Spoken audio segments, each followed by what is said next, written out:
శ్రావణమాసపు వేళ ఇళ్లన్నీ వరలక్ష్మి వ్రతము సందడితో కళకళలాడుతుంటాయి.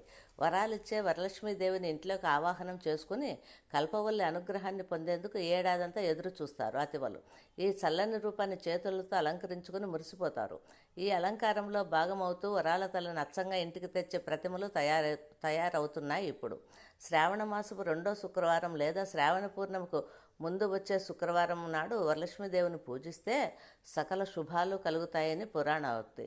ఈరోజు దేవిని పూజిస్తే ధన ధాన్య ధైర్య విద్య సంతానాది అష్టలక్ష్ములను పూజించిన పుణ్యమట. అందుకే ఒక్క తెలుగు రాష్ట్రాలే కాదు, కర్ణాటక తమిళనాడులోనూ వైభవంగా వరలక్ష్మి వ్రతాన్ని జరుపుకుంటారు.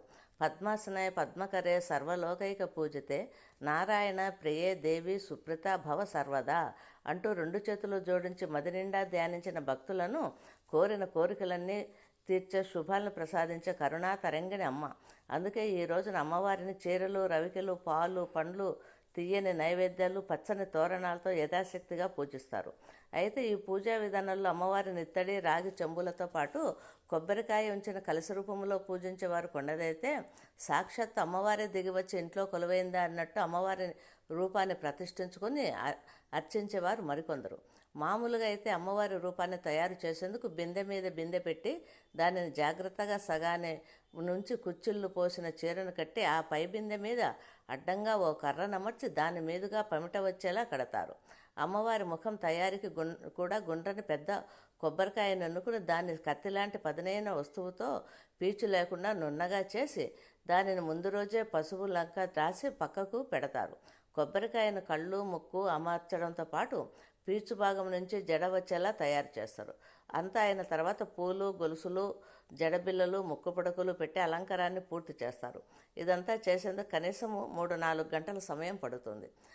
ఈ పనంతా ముందు రోజే చేసి పెట్టి మన అమ్మవారి ముఖాన్ని మాత్రమే అమర్చుకొని చక్కటి అర్చించుకునే వీలుండేలా వరలక్ష్మి వ్రతమును ఇప్పుడు బజారుల్లో లభ్యమవుతున్నాయి.